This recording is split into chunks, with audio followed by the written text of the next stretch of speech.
강한 여름 햇볕이 아스팔트를 달구는 오후 2시. 공군 제11전 투비행단 정문 앞에 은발의 여성이 나타났다.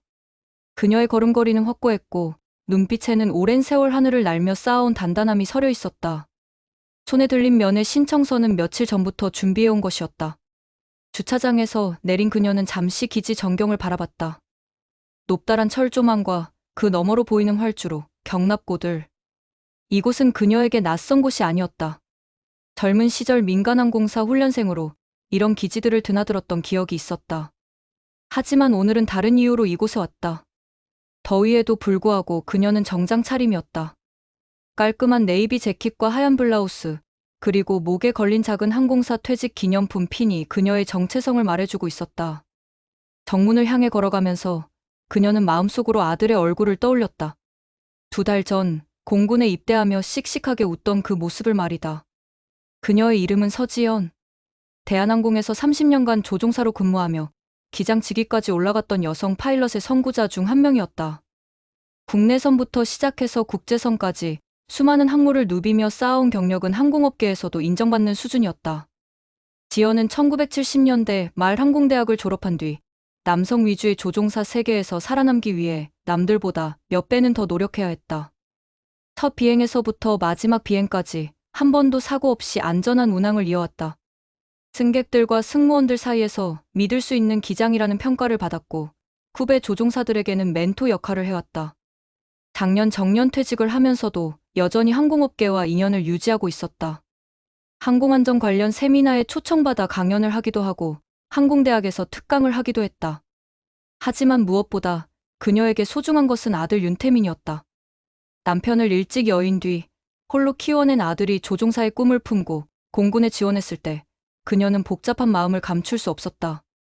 서지연은 아들 윤태민이 훈련병으로 입대한 지 2달 만에 처음 면회를 오게 되었다. 입대 초기에는 적응 기간이라며 면회를 제한한다는 기지 측의 설명을 수긍했다. 아들도 전화통화해서 괜찮다, 열심히 하고 있다며 안심시켜 주었기 때문이다. 하지만 지난주부터 뭔가 달라졌다. 태민의 목소리에서 평소와 다른 기운이 감지되었다. 말수가 줄어들었고 훈련 이야기를 할 때도 어딘지 모르게 움츠러드는 것 같았다. 엄마, 면회는 아직. 하고 말 끝을 흐리는 아들을 보며 지연의 모성 본능이 작동하기 시작했다. 30년간 조종사로 활동하면서 터득한 직감이 있었다. 위기 상황을 미리 감지하고 대비하는 능력. 그 직감이 지금 강하게 울리고 있었다. 아들에게 무슨 일이 일어나고 있는 것은 아닐까? 결국 지연은 공식 면회 신청을 했다.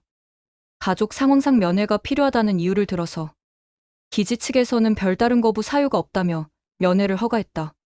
오늘이 바로 그날이었다. 아침부터 마음이 편하지 않았지만 아들을 만나면 모든 걱정이 해소될 것이라고 스스로를 달랬다. 기지 정문 근무병은 무심하게 서류를 훑어보며 오늘은 면회 불가라며 돌려세웠다. 그의 표정에는 어떤 감정도 읽히지 않았다. 마치 기계처럼 반복되는 업무 중 하나인 것처럼 말이다. 면회 불가요?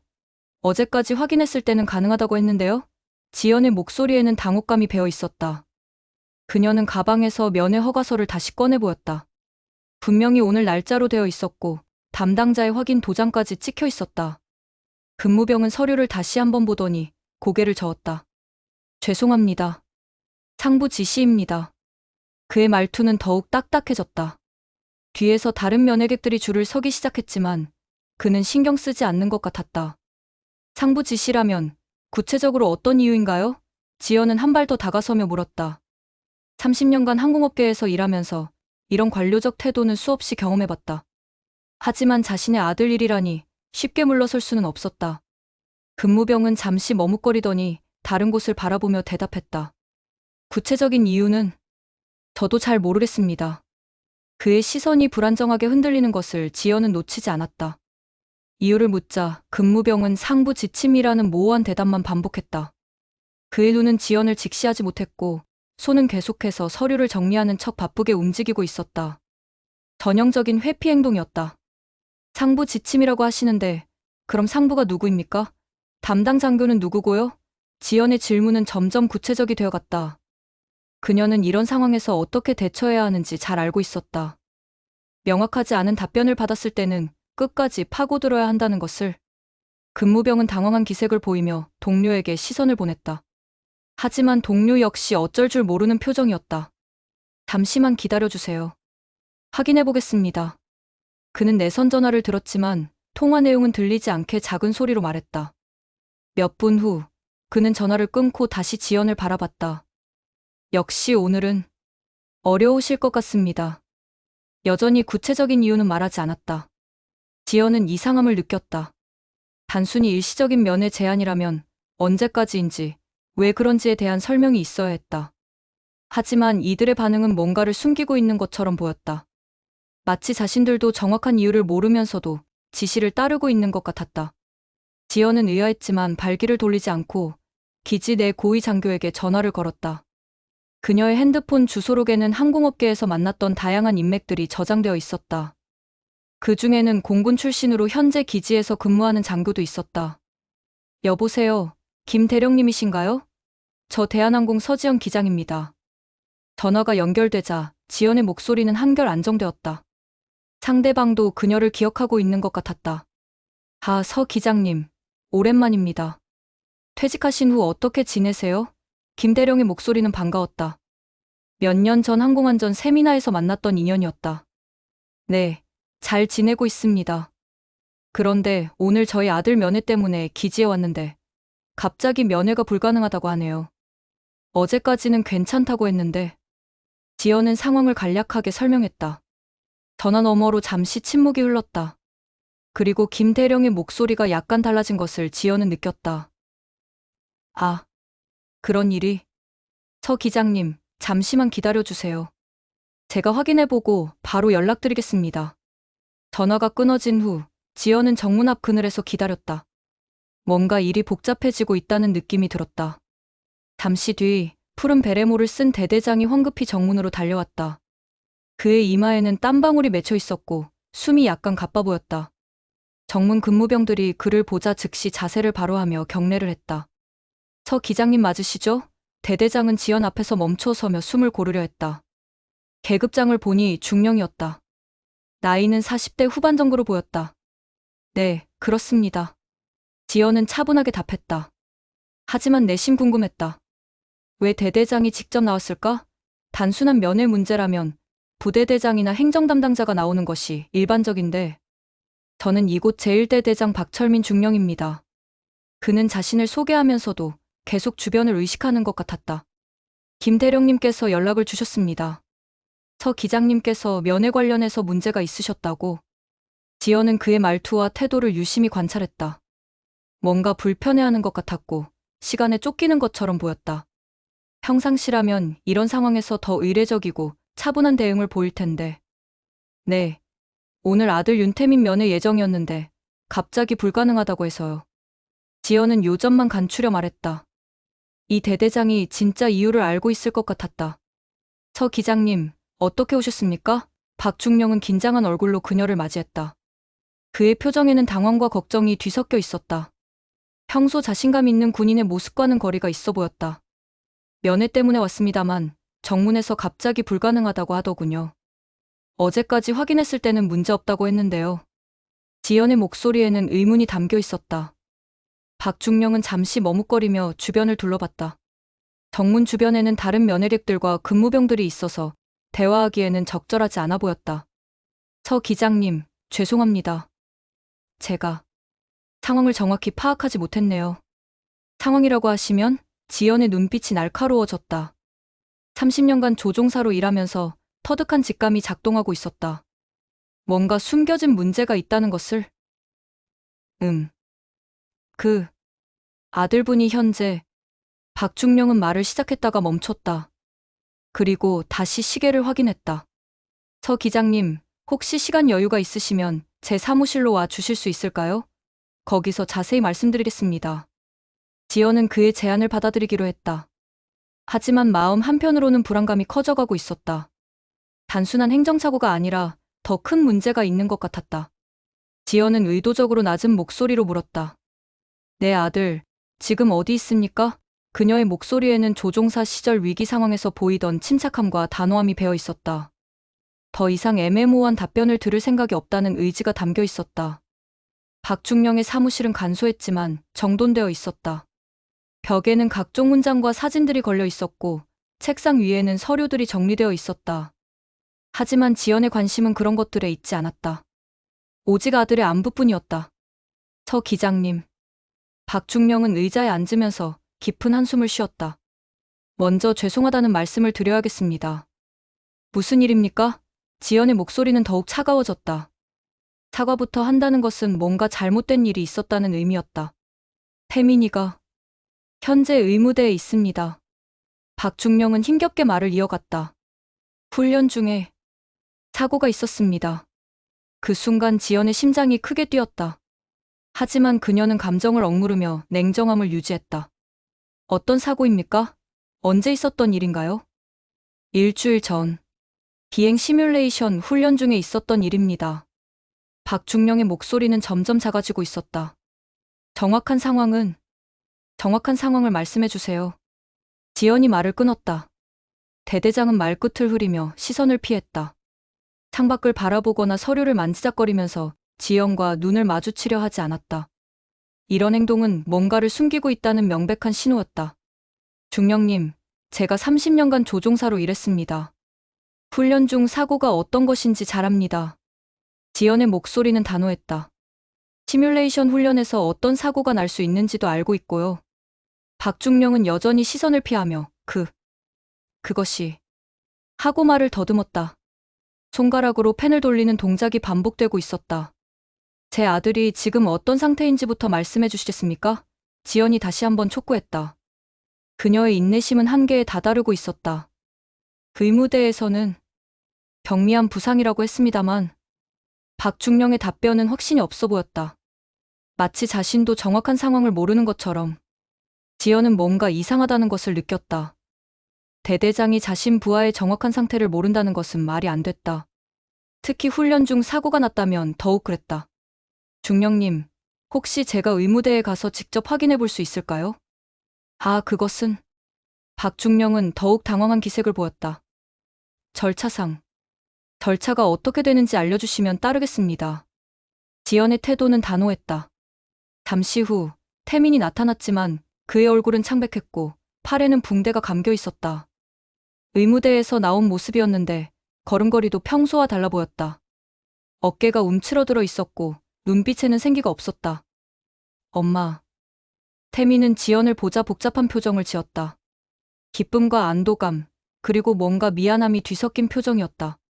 지연은 아들에게 달려가고 싶었지만 참고 차분하게 다가갔다.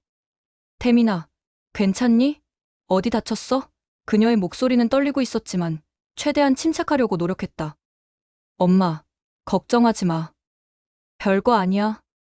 태민은 웃으려고 했지만 그 웃음은 평소의 밝은 웃음과는 거리가 멀었다. 억지로 만든 웃음처럼 보였다.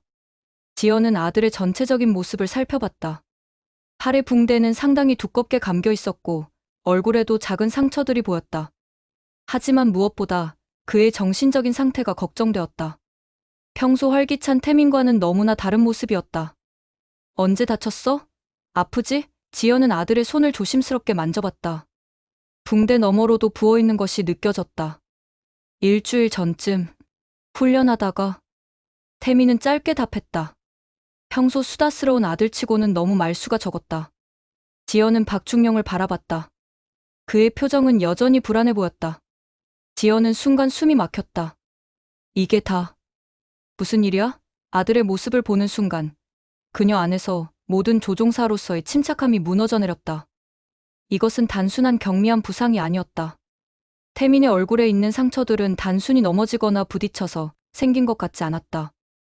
또한 그의 눈빛에서 보이는 두려움과 위축된 모습은 신체적 부상보다 더 깊은 상처가 있음을 말해주고 있었다. 태민아, 정확히 어떻게 다친 거야? 지연은 무릎을 꿇고 아들과 눈높이를 맞춰 물었다. 그녀의 목소리는 떨리고 있었지만 아들을 안심시키려고 노력했다. 엄마, 진짜 괜찮아. 치료 다 받았어. 태민은 여전히 구체적인 설명을 피했다. 하지만 그의 눈에서는 뭔가를 숨기고 있다는 것이 명백했다. 지연은 박중령을 향해 날카로운 시선을 보냈다. 중령님, 이것이 경미한 부상이라고 말씀하시는 겁니까? 그녀의 목소리에는 분노가 섞이기 시작했다. 그 의무대에서 그렇게? 박중령은 변명을 시도했다. 의무대 담당이를 만나보겠습니다. 지연의 결정은 단호했다. 그리고 정확히 어떤 훈련 중에 어떻게 사고가 났는지도 알아야겠습니다. 태미는 엄마의 말을 듣고 불안한 표정을 지었다. 뭔가를 말하고 싶어 하는 것 같았지만 주변을 의식하며 머뭇거렸다. 태미는 머뭇거리다 결국 비행 교육 중 사고가 있었다고 속삭였다. 하지만 그의 목소리는 확신이 없었고 말하면서도 계속 주변을 둘러보고 있었다. 마치 누가 듣고 있는지 확인하는 것 같았다. 비행 교육이라고? 너 아직 비행기 타기에는 이른 거 아냐? 지연은 의아해했다. 그녀가 알기로는 공군 기초훈련생들은 입대 후 몇 달간은 지상훈련만 받는 것으로 알고 있었다. 시뮬레이터 훈련이었어. 태민이 작은 목소리로 수정했다. 고급 과정이라고 해서. 지연의 미간이 찌푸려졌다. 시뮬레이터 훈련에서 이런 부상을 입는다는 것은 일반적이지 않았다. 시뮬레이터는 안전한 환경에서 이뤄지는 훈련이었기 때문이다. 태민아, 엄마한테는 솔직하게 말해줘. 정말 시뮬레이터에서 이렇게 다친 거야? 지연은 아들의 손을 잡으며 간곡하게 물었다. 태민은 잠시 눈을 감았다가 다시 떴다. 엄마, 나중에 얘기할게. 지금은. 그는 박중령을 힐끗 보며 말을 멈췄다. 그 순간 지연은 상황을 이해했다. 아들이 무언가를 숨기고 있지만 지금 이 자리에서는 말할 수 없는 상황이라는 것을, 주변의 시선과 압박 때문에 진실을 말하지 못하고 있다는 것을. 그래, 나중에 천천히 얘기하자. 지연은 아들을 안심시키며 말했다. 하지만 마음속으로는 이미 결심을 굳히고 있었다. 반드시 진실을 밝혀내겠다고. 그러나 지연의 직감은 달랐다. 단순한 훈련 사고의 흔적이 아니었다. 30년간 조종사로 일하면서 수많은 사고, 사례들을 봐왔던 그녀의 경험이 말해주고 있었다. 이것은 일반적인 시뮬레이터 훈련 중 발생할 수 있는 부상의 패턴과 달랐다. 아들의 팔에 감긴 붕대를 다시 자세히 살펴봤다. 부상의 위치와 정도로 봐서는 강한 압박이나 비틀림에 의한 것 같았다. 시뮬레이터에서는 이런 부상이 발생하기 어려웠다. 시뮬레이터는 기본적으로 안전벨트와 보호장치가 완비되어 있기 때문이다. 또한 태민의 정신적 상태도 단순한 사고, 후유증과는 다른 양상을 보이고 있었다. 두려움, 위축감, 그리고 무언가를 숨기고 있다는 죄책감까지. 이런 복합적인 감정은 단순한 실수나 사고로는 설명하기 어려웠다. 지연은 과거 항공업계에서 목격했던 다양한 사례들을 떠올렸다. 안전 규정을 위반한 무리한 훈련, 상급자의 압박에 의한 위험한 비행, 그리고 그것들을 숨기기 위한 조직적 은폐. 혹시 이곳에서도 비슷한 일이 벌어지고 있는 것은 아닐까? 태민아, 엄마가 며칠 더 여기 있을 수 있을까? 지연은 조심스럽게 물었다. 아들의 반응을 보기 위해서였다. 태민의 표정이 순간 어두워졌다. 엄마, 괜찮아. 빨리 집에 가. 이 반응이 지연의 의심을 확신으로 바꾸어 놓았다. 그녀는 예전 조종사 시절 훈련생들에게 강요되던 무리한 비행 테스트와 위험한 관행들을 떠올렸다. 1980년대 후반, 그녀가 아직 부조종사였을 때 목격했던 일들이 생생하게 기억났다. 당시 항공업계는 지금보다 훨씬 권위적이고 폐쇄적이었다. 선배 조종사들의 말은 절대적이었고 훈련생들은 어떤 위험한 지시라도 따라야 했다. 이 정도도 못하면 조종사 자격이 없다는 식의 압박이 일상이었다. 지연 자신도 그런 압박을 받으며 견뎌낸 경험이 있었다. 기상 조건이 좋지 않은 날에도 경험을 쌓아야 한다며 강행된 훈련, 비행, 규정 속도를 넘나드는 위험한 기동 연습, 그리고 실패했을 때 따라오는 모욕적인 질책들. 하지만 그녀는 다행히 큰 사고 없이 그 시절을 버텨냈다. 운이 좋았던 것도 있었지만 무엇보다 자신만의 원칙을 지켰기 때문이었다. 아무리 상급자의 압박이 있어도 명백히 위험한 것은 거부했고 그로 인해 여러 차례 불이익을 받기도 했다. 그런 경험들이 있었기 때문에 지연은 군대 내에서도 비슷한 일들이 벌어질 수 있다는 것을 알고 있었다. 특히 폐쇄적인 조직 문화가 강한 곳에서는 더욱 그럴 가능성이 높았다. 혹시 태민도 그런 무리한 훈련을 강요받은 것은 아닐까? 그리고 사고가 난 후에는 쉬쉬하며 은폐하려고 하는 것은 아닐까? 지연의 눈빛이 단단해졌다. 절대 그냥 넘어갈 수는 없었다. 태민의 손등에 남은 멍은 조종석 레버가 만든 흔적이 아니었다. 지연은 아들의 손을 조심스럽게 살펴보며 확신을 가졌다. 30년간 조종석에서 일했던 그녀는 조종 장비에 의한 부상이 어떤 모양인지 잘 알고 있었다. 조종석 레버나 스위치에 의한 상처는 대개 예리하고 일정한 패턴을 보인다. 하지만 태민 손 등의 멍은 불규칙했고 마치 강하게 잡히거나 비틀린 듯한 모양이었다. 이런 상처는 물리적 충돌이나 압박에 의한 것이었다. 태민아, 이 상처는 언제 생긴 거야? 지연은 아들의 손등을 가리키며 물었다. 그때. 시뮬레이터에서. 태민은 시선을 피하며 대답했다. 하지만 그의 목소리에는 확신이 없었다. 지연은 더 자세히 살펴봤다. 손목 부분에도 비슷한 멍 자국이 있었다. 마치 누군가가 강하게 잡았던 것 같은 모양이었다. 이것은 기계에 의한 상처가 아니라 사람에 의한 상처 같았다. 박중령님. 지연은 대대장을 바라보며 말했다. 정확히 어떤 시뮬레이터를 사용했는지 알 수 있을까요? 기종과 모델도요. 박중령은 당황한 표정을 지었다. 그것은 제가 바로 답변드리기 어려운. 왜 어려우신가요? 지연의 목소리는 점점 날카로워지고 있었다. 시뮬레이터 기종 정도는 기본 정보 아닌가요? 태민이 엄마의 팔을 살짝 잡았다. 엄마, 그만해.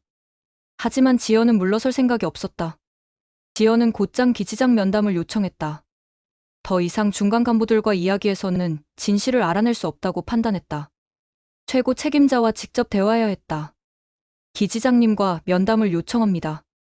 지연의 말에 박중령의 얼굴이 굳었다. 서 기장님, 기지장님은 매우 바쁘신 분이라서. 박중령이 말을 시작했지만 지연이 말을 끊었다. 바쁘시다면 언제든 시간에 맞춰드리겠습니다. 하지만 반드시 만나 뵙겠습니다. 지연의 의지는 확고했다. 혹시 어떤 용건으로? 박중령이 조심스럽게 물었다. 제 아들에게 일어난 사고의 정확한 경위를 알고 싶습니다. 그리고 재발 방지 대책도 들어보고 싶고요. 지연은 명확하게 답했다. 박중령은 잠시 고민하는 표정을 지었다. 그리고 내선 전화를 들어 어디론가 전화를 걸었다. 통화 내용은 들리지 않게 작은 소리로 이뤄졌지만 그의 표정으로 봐서는 쉽지 않은 대화인 것 같았다. 몇 분 후 전화를 끊은 박중령은 지연을 바라봤다. 기지장님께서 내일 오전에 시간을 내주실 수 있다고 하십니다. 감사합니다. 몇 시에 어디로 가면 될까요? 지연은 즉시 답했다. 오전 10시 기지본부로 오시면 됩니다. 박중령은 말하면서도 여전히 불안한 기색을 감추지 못했다. 지연은 태민을 바라봤다. 태민아, 엄마가 내일까지 여기 있을게. 괜찮지? 태민은 복잡한 표정을 지었지만 고개를 끄덕였다. 기지장은 형식적인 미소를 지으며 별일 없다는 말만 되풀이했다. 오전 10시 정각, 지연은 기지본부에 도착했다. 기지장실은 넓고 위험이 있어 보였지만 지연의 관심은 그런 것에 있지 않았다. 서지연 기장님, 반갑습니다. 기지장 김준장이 일어나 악수를 청했다. 50대 후반의 그는 군인다운 위엄을 갖추고 있었지만 지연은 그의 눈에서 경계심을 읽어낼 수 있었다. 안녕하십니까, 김준장님. 지연도 정중하게 인사했다. 하지만 마음속으로는 이미 경각심을 가지고 있었다. 태민이 일로 걱정이 많으셨을 텐데 정말 별일 아닙니다. 젊은 친구들이 훈련하다 보면 이런 일이 종종 있어요. 김준장의 말투는 친근했지만 지연에게는 문제를 축소하려는 의도로 들렸다. 구체적으로 어떤 훈련 중에 어떻게 다쳤는지 알고 싶습니다. 지연은 직진적으로 물었다. 그것은 시뮬레이터 훈련 중에 실수가 있었다고 들었습니다. 의무대에서 치료받고 이제 거의 회복됐다고 하더군요. 김준장의 답변은 박중령과 크게 다르지 않았다. 시뮬레이터 훈련에서 팔이 부러지고 손목에 멍이 드는 일이 일반적입니까? 지연의 질문은 더욱 구체적이 되어갔다. 김준장의 미소가 약간 어색해졌다. 때로는 예상치 못한 일들이 일어나기도 하죠. 지연은 그의 반응을 주의 깊게 관찰했다. 분명히 뭔가를 숨기고 있었다. 지연은 압박을 멈추지 않았다. 그녀는 조종사 시절 쌓아둔 네트워크와 명예가 있었다. 항공업계에서 30년간 쌓아온 신뢰와 인맥은 쉽게 무시할 수 있는 것이 아니었다. 김준장님, 저는 항공업계에서 오랫동안 일했습니다. 안전사고 조사에도 여러 번 참여했고요. 지연의 목소리는 차분했지만 확신에 차 있었다. 현재 제 아들의 부상 양상은 단순한 시뮬레이터 사고로는 설명하기 어렵습니다. 김 준장의 표정이 조금씩 굳어가기 시작했다. 서 기장님, 혹시 저희를 의심하고 계시는 건 아니죠? 의심하는 게 아닙니다. 사실을 알고 싶을 뿐입니다. 지연은 단호하게 답했다. 제가 알기로는 시뮬레이터 훈련에는 엄격한 안전 규정이 있습니다. 어떤 상황에서 이런 부상이 발생했는지 정확한 보고서를 보여주실 수 있습니까? 보고서는 내부 규정상. 김 준장이 변명을 시작했다. 그렇다면 담당 교관과 직접 이야기할 수 있을까요?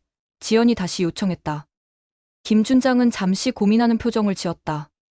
그리고 참모에게 뭔가 지시했다. 지연은 그들의 당황한 모습을 놓치지 않았다. 서 기장님, 혹시 이 문제로 외부에?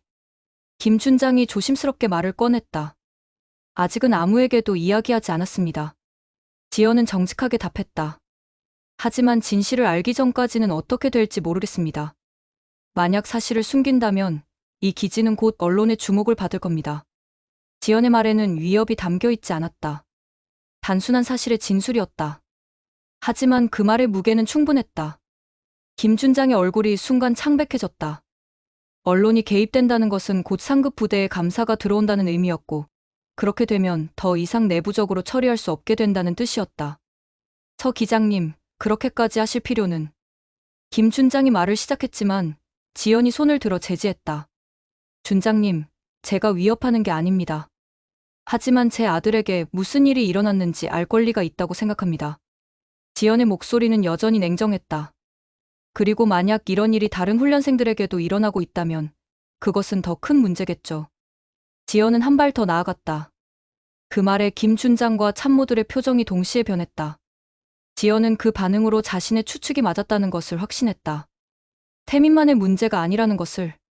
저는 항공안전공단과도 오랜 인연이 있습니다. 국정감사 자료 제출 경험도 있고요. 지연이 덧붙였다. 이것은 자신의 네트워크가 얼마나 광범위한지를 보여주는 말이었다. 김 준장은 참모와 눈빛을 주고받았다. 그리고 깊은 한숨을 쉬었다. 서 기장님, 잠시만. 시간을 주시겠습니까? 김 준장이 마침내 항복하는 듯한 어조로 말했다. 그 순간 참모진의 표정이 굳었다. 회의실 안의 분위기가 급격히 변했다. 지금까지 형식적이고 방어적이던 분위기에서 긴장과 불안이 팽배한 분위기로 바뀌었다. 참모들은 서로 눈빛을 주고받으며 무언의 대화를 나누고 있었다. 지연은 그들의 반응을 주의 깊게 관찰했다. 이것은 분명히 조직적인 문제라는 증거였다. 준장님, 정확히 무슨 일이 일어났는지 말씀해 주시겠습니까? 지연이 다시 한번 촉구했다. 김 준장은 오랫동안 침묵을 지켰다. 그의 이마에는 식은땀이 맺혀 있었고 손가락으로 책상을 두드리는 소리만이 회의실에 울려 퍼졌다. 서 기장님. 김 준장이 마침내 입을 열었다. 이 문제는 생각보다 복잡한 문제입니다. 복잡하다는 게 무슨 의미입니까? 지연은 포기하지 않았다. 김 준장은 참모들을 바라본 후 결심한 듯 말했다. 일부 교육 과정에서 규정을 벗어난 훈련이 있었던 것 같습니다. 규정을 벗어난 훈련이라고 하시면 지연의 목소리는 더욱 날카로워졌다. 정확한 조사가 필요합니다. 김 준장이 고개를 숙였다. 지연은 그제야 전체적인 그림을 그릴 수 있었다. 이것은 개인의 실수가 아니라 조직적인 문제였다. 그리고 지금까지 은폐되어 왔던 것이었다. 조사라고 하시면 언제부터 시작하실 건가요? 지연의 질문은 계속되었다. 비밀은 곧 드러났다. 일부 간부들이 훈련생들에게 불가능한 비행 시뮬레이션을 강요해왔던 것이다. 김 준장의 고백은 충격적이었다. 실제로는 시뮬레이터가 아니었습니다. 김 준장이 힘겹게 말을 이어갔다. 일부 교관들이 무리한 체력 훈련과 정신력 강화 훈련을 실시했습니다. 지연의 얼굴이 점점 굳어졌다. 체력 훈련이요?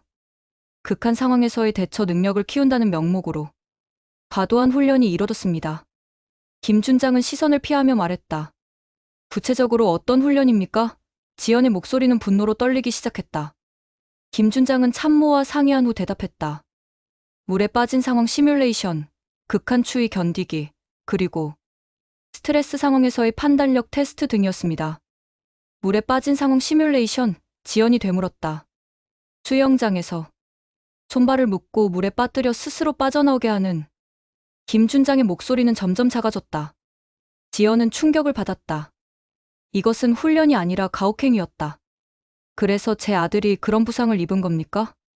태민이는 그 과정에서 물에 빠져 허우적거리다가 김 춘장이 말을 마치지 못했다. 지연의 분노가 폭발 직전에 달했다. 하지만 그녀는 감정을 억누르며 계속 질문했다. 다른 훈련생들도 이런 훈련을 받았습니까? 김 춘장이 고개를 끄덕였다.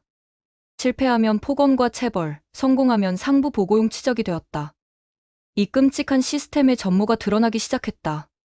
만약 훈련을 완수하지 못하면? 지연이 물었다. 재훈련이라는 명목으로 더 가혹한 훈련이 기다리고 있었습니다. 김 춘장의 고백은 계속되었다. 그리고 그 과정에서 교관들의 폭언과 체벌이 따랐습니다. 지연은 몸이 떨리는 것을 느꼈다. 체벌이라고 하시면? 구타, 기합, 인격 모독적인 발언들. 김 춘장은 더 이상 말을 이어가기 어려워했다. 그럼 성공한 경우는 어떻게 됩니까? 지연의 질문은 계속되었다. 교관들이 상부에 보고할 때는 정신력 강화 훈련 성공, 극한 상황 대처 능력 향상 같은 긍정적인 표현으로 포장했습니다. 김 춘장이 답했다. 지연은 이 모든 것이 조직적으로 계획되고 은폐되어 왔다는 것을 깨달았다.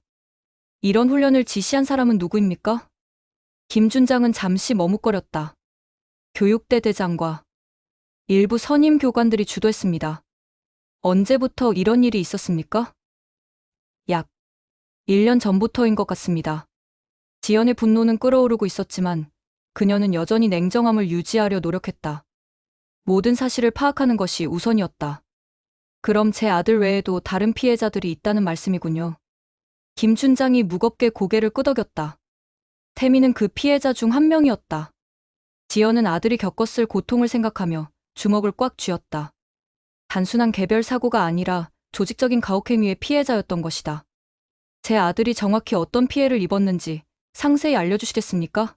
지연의 목소리는 떨리고 있었지만 여전히 단호했다. 김 춘장은 파일을 꺼내며 말했다. 태민이는 수중 탈출 훈련 중에 패닉 상태에 빠졌습니다. 그 과정에서 교관이 강제로 끌어올렸고 그때 팔과 손목에 부상을 입었습니다. 패닉 상태라고 하시면? 물에 빠진 상태에서 손발이 묶여 있으니 공포감에 빠져 과호흡을 일으켰습니다. 김 춘장의 설명은 구체적이었다. 지연은 상상만으로도 끔찍했다. 자신의 아들이 그런 상황에서 얼마나 무서웠을지. 그 후에는 어떤 처치를 받았습니까? 의무대에서 응급처치를 받고 외부 병원에 갈지 고민했지만 교관들이 내부에서 처리하자고 했습니다. 내부에서 처리한다는 게 은폐한다는 뜻 아닙니까? 지연의 목소리는 더욱 날카로워졌다.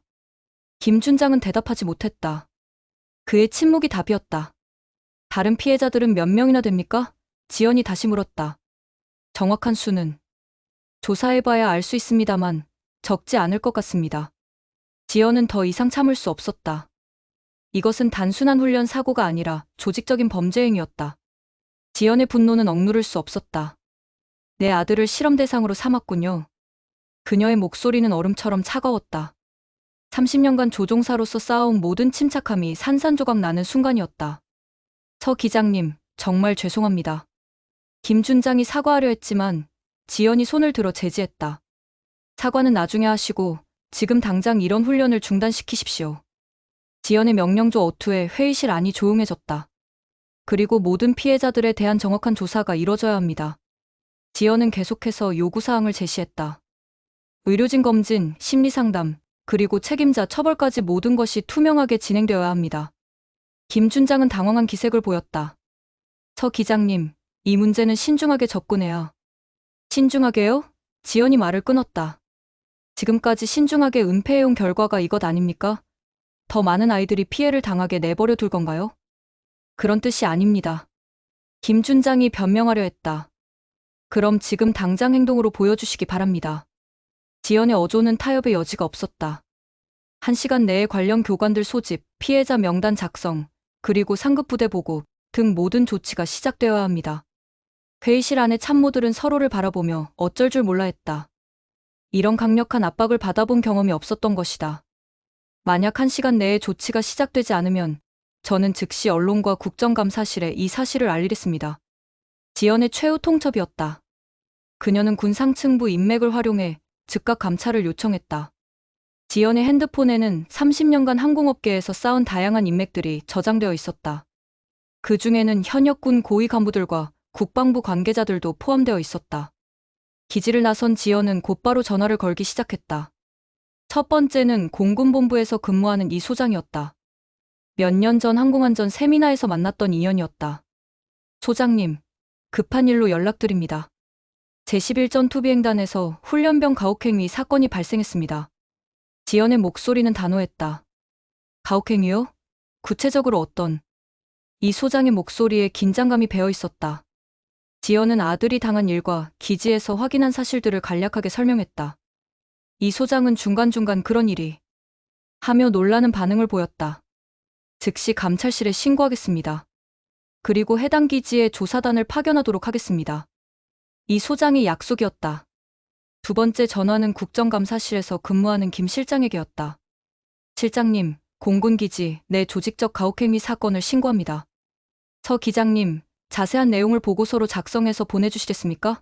김 실장도 즉각 대응을 약속했다. 세 번째는 언론사 기자들이었다. 여러 명에게 동시에 연락했다. 제보할 내용이 있습니다. 공군 훈련병 가혹행위 사건입니다. 모든 전화를 마친 지연은 다시 기지로 향했다. 이제 시간 싸움이었다. 그 소식이 전해지자 기지 내부는 술렁였다. 지연의 신고가 상급 부대에 전달되고 조사단 파견이 결정되었다는 소식이 빠르게 퍼졌다. 교육대대 사무실은 비상이 걸렸다. 교관들은 급하게 서류를 정리하기 시작했고 관련 증거들을 없애려고 시도했다. 하지만 이미 늦었다. 상급 부대에서 모든 자료 보존 명령이 떨어진 상태였다. 훈련병들 사이에서도 소문이 돌기 시작했다. 태민이 어머니가 기지장한테 항의했다더라. 조사단이 온다더라 같은 이야기들이 속삭였다. 일부 훈련병들은 안도의 표정을 지었다. 드디어 그들이 겪었던 고통이 세상에 알려질 수 있다는 희망을 가졌다. 하지만 동시에 두려움도 있었다. 혹시 보복이 있을까 하는 걱정 때문이었다. 교육대 대장 박 대령은 비상회의를 소집했다. 모든 교관들은 외부 접촉을 금지한다. 그리고 훈련병들에게 함구령을 내려라. 하지만 이미 상황은 그들의 통제를 벗어나 있었다. 공군본부에서 파견된 감찰관들이 기지 정문에 도착했다는 소식이 들려왔다. 김 준장은 사무실에서 머리를 감싸고 있었다. 30년 군 생활이 하루아침에 끝날 수도 있는 상황이었다. 이제 어떻게 해야 하나? 그는 중얼거렸다. 한편 의무대에서는 태민과 다른 피해자들에 대한 재검진이 시작되었다. 외부 의료진이 투입되어 객관적인 진단을 실시했다. 훈련생들은 드디어 진실을 말할 용기를 얻었다. 공군본부 감찰관들이 도착하고 개별 면담이 시작되자 그동안 억눌러왔던 이야기들이 쏟아져 나왔다. 첫 번째 증언자는 태민과 같은 분대원인 이 훈련병이었다. 저도 그 수중 탈출 훈련을 받았습니다. 손발을 묶고 물에 빠뜨린 다음 스스로 빠져나오라고 했어요. 감찰관은 자세한 내용을 기록했다. 혹시 다른 가혹행위도 있었습니까? 네, 추위 견디기 훈련이라고 해서 겨울에 속옷만 입고 밖에서 1시간씩 서 있게 했어요. 그리고 실신할 때까지 기합을 주기도 했습니다. 두 번째 증언자인 김 훈련병은 더 충격적인 내용을 털어놓았다. 정신력 강화 훈련이라고 해서 모욕적인 말을 계속 들으면서도 반응하지 말라고 했어요. 인격모독적인 욕설을 몇 시간씩. 세 번째 증언자는 신체적 가혹행위에 대해 증언했다. 훈련을 제대로 하지 못하면 교관들이 직접 때렸습니다. 얼굴을 때리지는 않았지만 배와 등을 주먹으로. 증언은 계속 이어졌다. 총 15명의 훈련병이 유사한 가혹행위를 당했다고 증언했다. 감찰관들은 그 규모에 놀랐다. 이런 일이 언제부터 시작되었습니까? 감찰관이 물었다. 작년부터인 것 같아요. 새로운 교육대 대장이 강한 군인을 만들겠다며 특별훈련을 시작했거든요. 감찰관들은 모든 증언을 녹음하고 서면으로 작성했다. 이제 책임자들을 찾아 처벌하는 일만 남았다. 조직적인 은폐가 차례차례 드러났다. 감찰관들의 조사가 진행되면서 가혹행위가 단순히 일부 교관들의 일탈이 아니라 조직적으로 계획되고 은폐되어 왔다는 사실이 밝혀졌다. 교육대 대장 박 대령의 컴퓨터에서 발견된 문서들은 충격적이었다.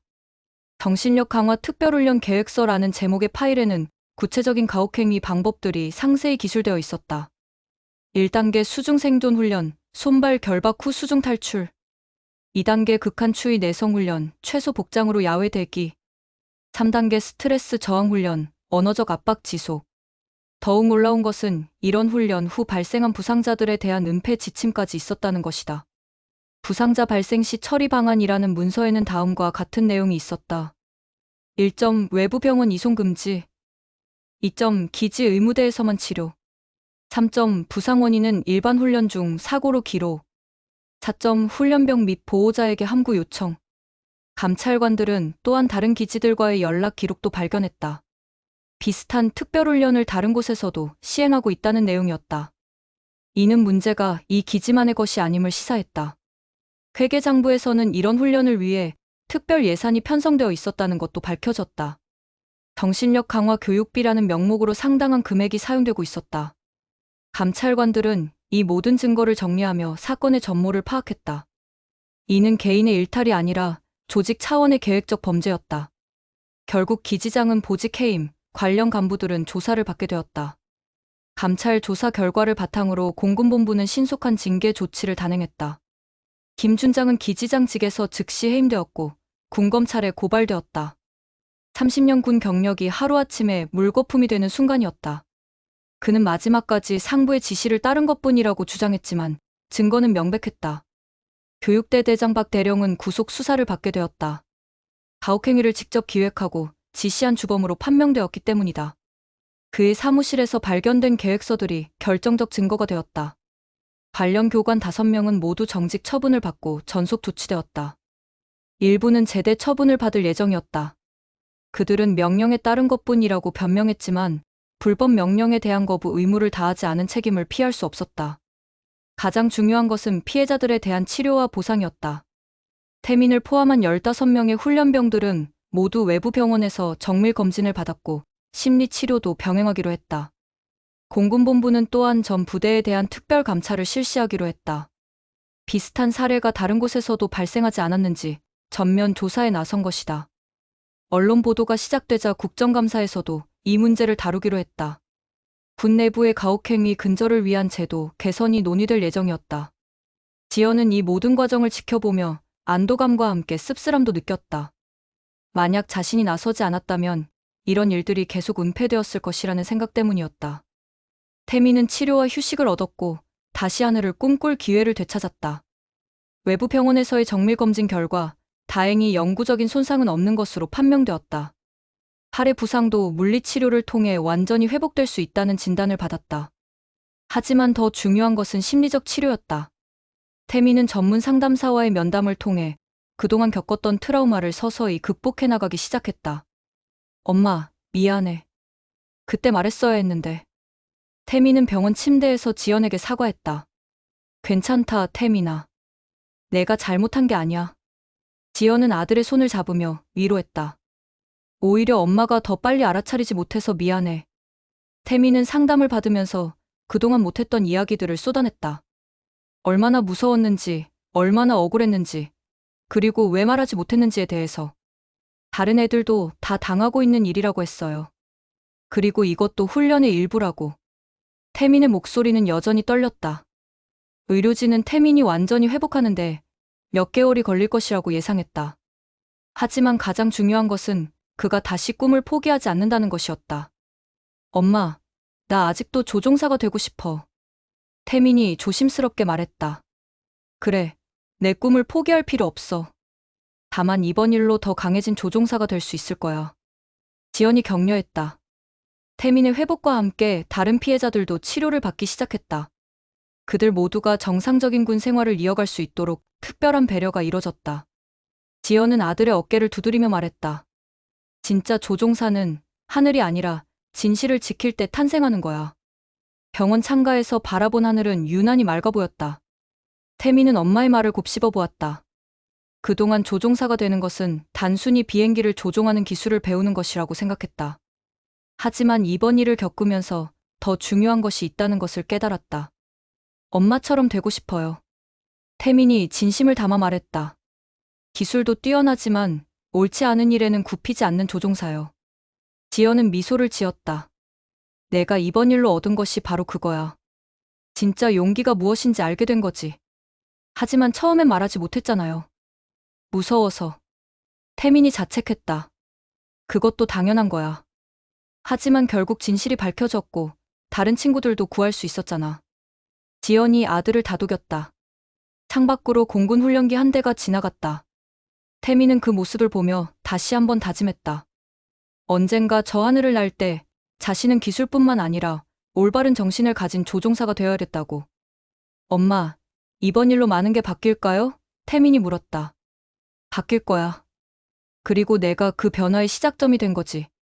지연이 확신에 찬 목소리로 답했다. 몇 개월 후, 태민은 정상적인 훈련 과정으로 복귀했다. 그리고 훗날 그는 정말로 훌륭한 조종사가 되었다. 하늘에서뿐만 아니라 땅에서도 옳은 일을 할 줄 아는 조종사로 말이다. 지연은 그런 아들을 보며 자랑스러웠다. 진짜 조종사의 정신을 물려준 것 같아서. 6개월이 흘렀다. 제11전 투비행단은 완전히 달라져 있었다. 새로 부임한 김준장은 투명성과 소통을 강조하는 지휘관이었다. 그의 첫 번째 조치는 모든 훈련 과정을 공개하고 외부 감시 체계를 도입하는 것이었다. 지연은 정기적으로 기지를 방문했다. 이제는 가혹행위 척결 자문위원이라는 공식 직함을 가지고 있었다. 공군본부에서 그녀의 전문성과 경험을 인정해 특별히 위촉한 것이었다. 오늘도 지연은 기지를 방문해 훈련 과정을 점검하고 있었다. 훈련생들의 표정이 예전과 달랐다. 긴장과 두려움 대신 집중과 열정이 보였다. 교관들도 마찬가지였다. 권위적인 태도 대신 격려와 지도의 모습을 보여주고 있었다. 서 기장님, 오늘 새로운 시뮬레이터 훈련을 참관하시겠습니까? 새로 부임한 교육대 대장 이중령이 정중하게 물었다. 그는 민간 항공사 출신으로 지연과 같은 철학을 가진 사람이었다. 네, 물론입니다. 지연이 답했다. 그녀는 이제 이곳에서 벌어지는 모든 훈련 과정을 직접 확인할 수 있는 권한을 가지고 있었다. 시뮬레이터실로 향하는 길에 지연은 복도에서 태민을 만났다. 완전히 회복된 그는 다시 훈련에 참여하고 있었다. 그의 얼굴에는 건강한 생기가 돌아와 있었다. 엄마, 태민이 밝게 인사했다. 예전에 위축된 모습은 온데간데 없었다. 새로운 교육 시스템이 도입되었다. 지연이 제안한 인권중심 훈련법이 전면적으로 시행되고 있었다. 이는 그녀가 30년간 민간 항공업계에서 경험한 선진적 교육 방식을 군 훈련에 접목한 것이었다. 훈련의 목적은 강한 군인을 만드는 것이 아니라 현명한 군인을 만드는 것입니다. 지연이 교관들을 대상으로 한 특강에서 강조한 내용이었다. 공포와 압박으로는 진정한 실력을 키울 수 없습니다. 새로운 시스템의 핵심은 상호 존중이었다. 교관과 훈련생 간의 수직적 관계가 아니라 선배와 후배의 수평적 관계로 전환한 것이다. 훈련생들은 이제 자유롭게 질문할 수 있었고, 교관들은 체벌 대신 설명과 격려로 지도했다. 실제로 훈련 성과도 향상되었다. 훈련생들의 스트레스가 줄어들면서 집중력이 높아졌고 학습 효과도 크게 개선되었다. 특히 시뮬레이터 훈련에서는 이전보다 훨씬 좋은 결과를 보이고 있었다. 서 기장님의 제안대로 시행한 동기부여 중심 교육법이 효과를 보고 있습니다. 이 중령이 보고했다. 훈련생들의 자발적 참여도가 70% 증가했고 교육 만족도도 크게 상승했습니다. 지연은 만족스러운 표정을 지었다. 처벌보다는 격려가, 공포보다는 신뢰가 더 큰 힘을 발휘한다는 것을 증명한 거죠. 하지만 변화가 쉽지만은 않았다. 일부 기존 교관들은 여전히 구식 방법을 고수하려 했고 상급 부대에서도 군기가 해이해진다는 우려를 표했다. 지연의 개혁 모델이 전국 공군 기지로 확산되기 시작했다. 국방부에서는 제11전 투비행단 모델을 벤치마킹하여 전군에 적용하기로 결정했다. 지연은 이제 전국을 돌아다니며 각 기지의 교관들을 교육하는 역할을 맡게 되었다. 첫 번째 방문지는 제8전 투비행단이었다. 이곳도 과거 유사한 문제가 있었던 곳이었다. 기지장과 교관들은 처음에는 반신반의하는 태도를 보였다. 민간 항공사와 군대는 다릅니다. 한 교관이 의견을 제시했다. 군인은 더 강인해야 하고 엄격한 훈련이 필요합니다. 지연은 차분하게 답했다. 강인함과 가혹함은 다릅니다. 진정한 강인함은 정신적 성숙에서 나오는 것이지 육체적 고통에서 나오는 것이 아닙니다. 그녀는 구체적인 사례들을 들어가며 설명했다. 민간 항공에서는 생명을 다루는 일이기 때문에 더욱 엄격한 훈련을 합니다. 하지만 그 엄격함은 과학적이고 체계적입니다. 감정적이거나 폭력적이지 않아요. 교육이 진행되면서 교관들의 인식이 서서히 변하기 시작했다. 특히 실제 훈련에 적용해본 결과가 좋게 나타나자 회의적이던 사람들도 점차 수긍하게 되었다. 정말 효과가 있네요. 가장 반대가 심했던 교관이 인정했다. 훈련생들이 더 적극적으로 참여하고 실력도 향상되고 있습니다. 2개월 만에 제8전 투비행단도 완전히 새로운 시스템으로 전환되었다. 국정감사장에서 지연은 증인으로 출석했다. 국회 국방위원회에서는 군 내 가혹행위 근절 방안을 논의하고 있었고 지연의 경험과 개혁 사례를 듣고 싶어 했다. 서지연 기장님, 먼저 용기 있는 제보와 개혁 노력에 감사드립니다. 국방위원장이 인사했다. 오늘은 앞으로의 개선 방향에 대해 의견을 듣고 싶습니다. 지연은 준비해온 자료를 꺼내며 답했다. 현재 시행하고 있는 인권중심 훈련법의 핵심은 3가지입니다. 투명성, 상호 존중, 그리고 과학적 접근법입니다. 구체적으로 설명해 주시겠습니까? 한 의원이 질문했다. 첫째, 투명성은 모든 훈련 과정을 공개하고 외부 감시를 받는 것입니다. 둘째, 상호 존중은 계급과 관계없이 인격을 존중하는 것이고, 셋째, 과학적 접근법은 감정이 아닌 논리와 데이터에 기반해 훈련하는 것입니다. 또 다른 의원이 우려를 표했다. 하지만 군대의 특수성상 어느 정도의 엄격함은 필요하지 않을까요? 물론입니다. 지연이 동의했다. 하지만 엄격함과 가혹함을 구분해야 합니다. 엄격한 기준과 체계적인 훈련은 필요하지만 인격모독이나 신체적 고통은 불필요합니다. 국정감사 과정에서 지연의 개혁 모델에 대한 긍정적 평가가 이어졌다. 결과적으로 국회에서는 군 인권보호법 제정을 추진하기로 결정했다. 태민은 이제 모범적인 훈련생이 되어 있었다. 단순히 규칙을 잘 따르는 것이 아니라 후배들을 돕고 문제 상황에서는 목소리를 낼 줄 아는 진정한 리더로 성장하고 있었다. 어느 날 새로 들어온 훈련생이 교관의 부당한 지시에 어려움을 겪고 있는 것을 목격했다. 예전 같았으면 모른 척했을 상황이지만 태민은 다가갔다. 교관님, 잠시 말씀드릴 게 있습니다. 태민이 정중하지만 확고한 목소리로 말했다. 뭔가? 교관이 약간 놀란 표정으로 물었다. 지금 지시하신 내용이 안전규정에 위배되는 것 같습니다. 확인해 주실 수 있을까요? 태민은 침착하게 자신의 의견을 제시했다. 교관은 잠시 당황했지만 곧 규정집을 확인했다. 태민의 지적이 맞았다. 아, 맞네. 고마워. 다른 방법으로 훈련하자. 이런 일이 반복되면서 태민은 동료들 사이에서 신뢰받는 존재가 되었다. 그는 단순히 규칙을 지키는 것이 아니라 옳지 않은 일에는 용기 있게 목소리를 내는 법을 배웠다. 태민이가 많이 달라졌어요. 같은 분대원이 지연에게 말했다. 예전에는 조용했는데 이제는 우리 분대의 든든한 리더 역할을 하고 있어요. 지연은 아들의 변화를 보며 뿌듯했다. 고통스러운 경험이었지만 그 과정에서 진정한 성장을 이뤄낸 것이다. 엄마, 이제 정말 조종사가 될 준비가 된 것 같아요. 태민이 자신감 있게 말했다. 사건을 함께 겪었던 동료들 사이에 특별한 결속이 형성되었다. 그들은 이제 진실을 말한 용기 있는 증인들이라는 자부심을 가지고 있었다. 정기적으로 모임을 갖고 서로의 안부를 확인하며 새로운 훈련생들을 돌보는 역할도 자처했다. 우리가 겪은 일을 다른 친구들은 겪지 않게 해야 해. 이 훈련병이 모임에서 말했다. 우리가 지켜봐야 해. 김 훈련병도 동의했다. 태민이 어머니가 용기를 내주신 덕분에 우리가 구원받았으니까 이제 우리가 다른 사람들을 구해야지. 그들은 동료 보호팀이라는 자발적 조직을 만들었다. 새로 들어오는 훈련생들에게 기지 생활을 안내하고 혹시 부당한 일을 당하면 언제든 도움을 요청하라고 알려주었다. 또한 정기적으로 교관들과도 소통하는 시간을 가졌다. 예전처럼 일방적으로 지시를 받는 관계가 아니라 서로 의견을 나누고 개선 방안을 논의하는 파트너 관계로 발전했다. 이런 분위기라면 우리 기지에서는 다시는 그런 일이 일어나지 않을 거야. 박 훈련병이 확신에 찬 목소리로 말했다. 지연은 이런 변화를 보며 감동했다. 피해자들이 단순히 상처받은 사람으로 머물지 않고 더 나은 환경을 만드는 주체로 성장한 것이다.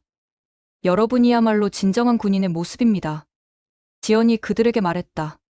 서로를 지키고 보호하는 것, 그것이 진짜 강함이에요. 지연의 개혁 모델이 전국에 확산된 지 1년이 지났다.